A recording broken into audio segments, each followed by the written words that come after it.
Hello friends, I am Gamis Safira. Welcome to my online class. Subject Hindi. बच्चों, chapter का नाम है अन्याय का विरोध। इस चैप्टर में मानव संवेदना पर आधारित अंतोन चेखव की अनेक कहानियों में से एक का यहाँ हिंदी रूपांतर है कि परिस्थितियों से मजबूर एक असहाय लड़की को अपने ऊपर हुए अत्याचार को सहते देखकर उसका मालिक उसे समझाता है कि इस समाज में डब्बू लोगों के लिए कोई जगह नहीं है। अपने अधिकारों की रक्षा के लिए अन्याय का विरोध करना बहुत ज़रूरी है। इसीलिए ये पाठ का नाम है अन्याय का विरोध। अब हम ये चैप्टर देखेंगे। मैंने अपने बच्चों की देखभाल के लिए एक गवर्नेस का प्रबंध किया।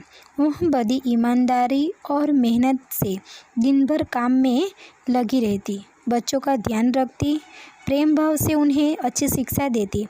हाँ, वह बोलती बहुत कम थी। लगभग 2 महीने बीत गए।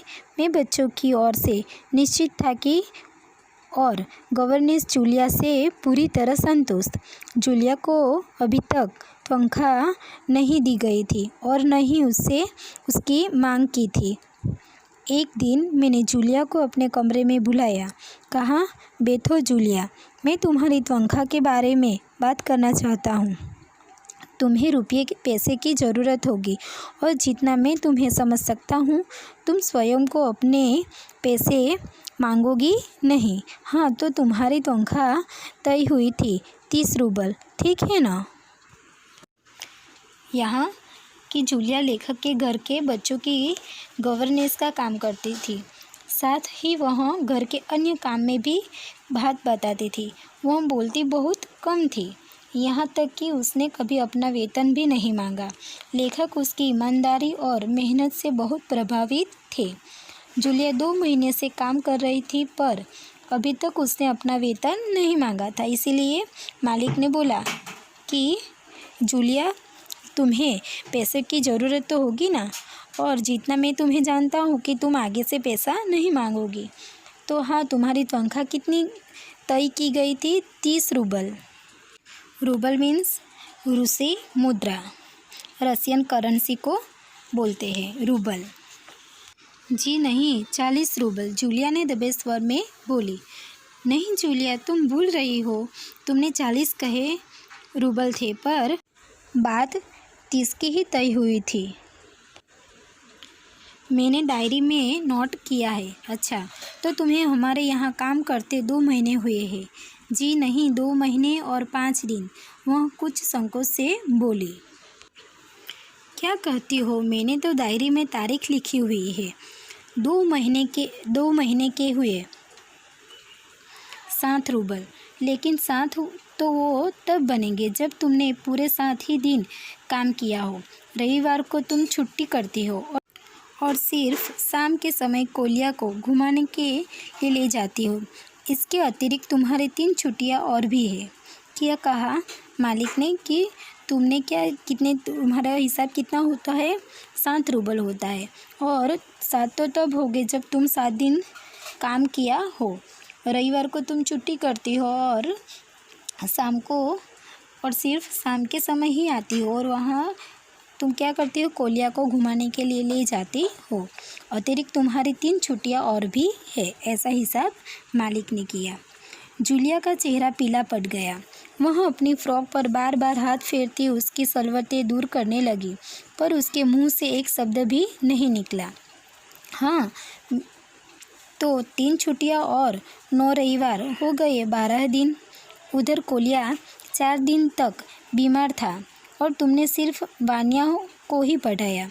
हाँ, 3 दिन तुम्हारे दांत में दर्द था और मेरी पत्नी ने आधे दिन के बाद तुम्हें घर जाने को कह दिया था। 12 और 7 हुए 19।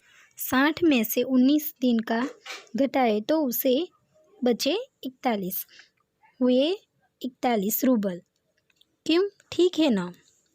जूलिया की आंखें आंसुओं से तर थी। उसने गला साफ किया, मानो कुछ कहना चाहती थी, न कुछ, मगर पर बोली कुछ नहीं। क्या किया कि अपने मालिक जो उसे हिसाब किताब बता रहे थे, तो जूलिया कुछ बोलना चाहती थी मगर उसने कुछ नहीं बोला। और उसने क्या किया, मैंने अपनी डायरी देखते हुए कहा, हाँ याद आया, 1 जनवरी को तुमने हमारी चाय की प्लेट और प्याला तोड़ा था। प्याला बहुत कीमती था, चलो उसके 2 रूबल ही काटूंगा। देखो तुमने ध्यान नहीं रखा और कोलिया वृक्ष पर चढ़ गया, उसकी जैकेट फट गई, 10 रूबल उसके कट गए। यहाँ हम देख ही रहे कि जो उनके मालिक है जूलिया के, तो वो क्या कर रहे हैं, वो जूलिया की जो तनख्वाह थी उसमें से कट कट कर कर उसको हिसाब किताब बता रहे थे। और जूलिया देख ही रही थी, कुछ बोल रही थी नहीं।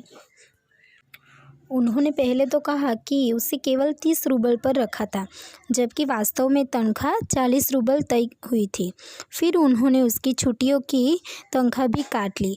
बच्चों की जैकेट फटने और चाय का प्याला टूटने और जूते चोरी होने पर सभी के पैसे उसकी तनख्वाह पर से ही काट लिए गए। और जूलिया कुछ समझ ही नहीं रही थी और वो मन में कुछ न कुछ सोच रही थी।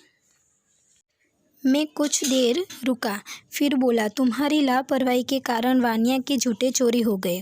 तुम्हारा काम बच्चों की ही देखभाल नहीं, उनकी वस्तुओं का ध्यान रखना भी है। अब पैसे तो कटेंगे ही, तो फिर जूतों के लिए 5 रूबल और कट गए। और हाँ, 10 जनवरी को मैंने तुम्हें 10 रूबल दिए थे। जी नहीं, आपने तो मुझे कुछ नहीं, जूलिया ने दबी जबान से कहने का प्रयास किया। यहाँ मालिक जूलिया के पैसे कट कट कर ही रहे हैं और जूलिया बोलना चाहती है तो भी वो बोल नहीं पाती।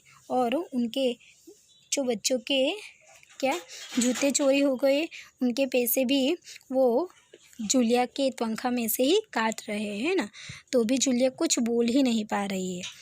और वो बोल रही है कि जी नहीं आप। और बाद में मालिक बोल रहे कि मैंने 10 जनवरी को तुम्हें कितने रुपए दिए थे, 10 रूबल दिए थे। तो जूलिया बोल रही, जी नहीं, आपने तो कुछ भी नहीं दिया।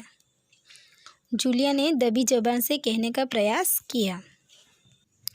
मालिक ने बोला, मैं क्या झूठ बोल रहा हूँ, हर बात डायरी में लिखी है, तुम्हें विश्वास न हो तो देख लो, दिखाऊं? जी नहीं, आप कर रहे हैं तो दिए ही होंगे, शायद मैं भूल गई, अश्रु भरे स्वर से उसने कहा। मैं कठोर हो उठा और बोला, दिए होगे नहीं, दिए हैं। अब 41 में से 27 घटाओ, बाकी बचे 14। क्यों, ठीक है ना हिसाब? और कुछ? जूलिया ने आंसू से भरी आंखें ऊपर उठाई और बोली, मुझे अभी तक एक ही बार 3 रूबल मिले थे, आपकी पत्नी ने दिए थे सिर्फ 3 रूबल, अधिक नहीं। क्या किया कि बोल रहे थे मालिक, तो बोल रहे कि 41 में से अभी 27 घटाओ तो कितने हुए, 14, और आपके पैसे इतने ही निकल रहे हैं। तो जूलिया ने आंसू भरी आंखों से बोला कि मेरे पास तो आपकी वाइफ ने मुझे कितने रूबल दिए थे, सिर्फ 3 रूबल दिए थे, इससे ज़्यादा मैंने नहीं लिया है। आश्चर्यचकित होते हुए मैंने कहा, क्या कहा? इतनी बड़ी बात तुम्हारी मालकिन ने बताई क्यों नहीं? देखो हो जाता ना अनर्थ। अच्छा कोई बात नहीं, 3 रूबल भी घटा लेता हूँ। अब शेष बचे 11 रूबल। लो देख लो, अब तुम भी गिन लो। यहाँ मालिक जूलिया को और भी डरा रहे और बोल रहे कि अच्छा, मालकिन ने आपको 3 रूबल दिए थे तो मैं भी वो 3 रूबल भी उसमें से काट लेता हूँ। अब कितने रूबल हुए? 11 रूबल बचे। कांपते हुए हाथों से 11 रूबल लेकर जूलिया अपने फ्रॉक की जेब में ठूसे, फिर भराई हुई विनती की आवाज़ में बोली, जी धन्यवाद। मैं क्रोध से उबल रहा था। कमरे में चक्कर लगाता हुआ, अपने क्रोध पर काबू पाता हुआ कठोर स्वर में बोला, धन्यवाद? धन्यवाद किस बात का? आपने मुझे पैसे दिए, इस बात का। मैं अधिक न सह सका, लगभग चिल्लाते हुए उच्च स्वर में बोला, मुझे धन्यवाद दे रही हो? तुम अच्छी तरह समझती हो कि मैंने तुम्हें ठग दिया है, तुम्हें धोखा दिया है, तुम्हारे पैसे मार लिए हैं और तुम कहती हो धन्यवाद। यहाँ गृहस्वामी का आशय है कि जूलिया जब 11 रूबल दिए तो उसने उन्हें धन्यवाद कहा, मगर उस पर उसको बहुत गुस्सा आया। क्यों? क्योंकि वो जो अपने साथ जो अन्याय हो रहा था उसके सामने वो आवाज़ नहीं उठा रही थी। उनको पता था जूलिया को कि गुरुस्वामी ने मुझे ठग दिया है, तो भी वो कुछ नहीं बोल रही थी, है ना। जी हाँ, इससे पहले मैंने जहाँ जहाँ काम किया उन लोगों ने मुझे 1 रूबल भी नहीं दिया। आप कुछ तो दे रहे हैं क्या? कुछ भी नहीं दिया? पर जूलिया, तुझे तुम्हारी बात सुनकर ज़रा सा भी आश्चर्य नहीं हो रहा है। अपने स्वर को धीमा और मधुर कर कर मैं फिर बोला, जूलिया, मुझे क्षमा करना। मैंने तुम्हारे साथ अत्यंत क्रूर मजाक किया है। मैं तुम्हारा आंसू देख रहा था, पर मैं तुम्हें एक सबक सिखाना चाहता था। मैं तुम्हारा 1 रूबल भी नहीं काटूंगा। देखो, इधर मैंने तुम्हारे असली रूबल अलग रखे हैं, पर उससे पहले मेरे एक प्रश्न का उत्तर दो। क्या ज़रूरी है कि भला इंसान कहलाने के लिए किसी को इतना भीरू, डब्बू और बोधा बनना पड़े कि अपने ऊपर होने वाले अन्याय के प्रति मुंह से आवाज़ भी न निकाले, अन्याय का विरोध न करे और बस चुपचाप सब सहन करता जाए? नहीं जूलिया, मैं इसे स्वीकार नहीं करता और नहीं तुम्हें करने दूंगा।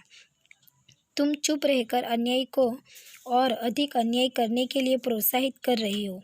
अपने अस्तित्व को बनाए रखने के लिए तुम्हें इस निमर्म तथा हृदयहीन संसार से लड़ना होगा अपनी पूरी शक्ति के साथ। इन संसार में डब्बू, भीरू और कायर लोगों के लिए कोई स्थान नहीं है। क्या बोला गुरुस्वामी ने कि मैं तो आपके साथ मजाक कर रहा था, मगर मैं चाहता था कि आप अन्याय के सामने आवाज़ उठाओ, इसीलिए मैंने आपके रूबल इतना काटा, वो हिसाब मैं आपके सामने दिखा रहा था। मैंने आपके जो रूबल है वो अलग से रखे हैं और जूलिया को सीख दे रहे थे कि अत्याचार को चुपचाप सहन करते हमें अन्याय करने वाले को और बढ़ावा देते हैं। अन्याय करने वाला और अन्याय सहने वाला दोनों बराबर के दोषी होते हैं। इस संसार में अपनी पहचान बनाए रखना जरूरी है। इसके लिए अन्याय का विरोध करना आवश्यक है। डब्बू और कायर लोगों के लिए इस संसार में कोई स्थान नहीं है। तो बच्चों, यहाँ अन्याय का विरोध ये जो टाइटल है वो सफल होता है कि गुरुस्वामी ने जूलिया को अन्याय के सामने लड़ने के लिए, अन्याय का विरोध करने के लिए जो रूबल काटने का हिसाब दिखाया, तो जूलिया को ये सीख भी दी कि क्या करना चाहिए, अन्याय के सामने लड़ना चाहिए। तो बच्चों, आज आपका होमवर्क है, ये जो क्वेश्चन आंसर है वो आपको हिंदी की नोटबुक में लिखना है और क्वेश्चन आंसर ही हिंदी की नोटबुक में लिखना है, लिखित और मौखिक। और जो भाषा सज्जता के क्वेश्चन आंसर है वो टेक्स्ट बुक में, हिंदी की टेक्स्ट बुक में लिखने हैं। जो शब्दार्थ है और स्त्रीलिंग पुल्लिंग है वो सारे क्वेश्चन आंसर क्या करना है, हिंदी की टेक्स्ट बुक में लिखना है। ये PDF मैं आपके व्हाट्सएप ग्रुप में भेज दूँगी। Thanks watching my video.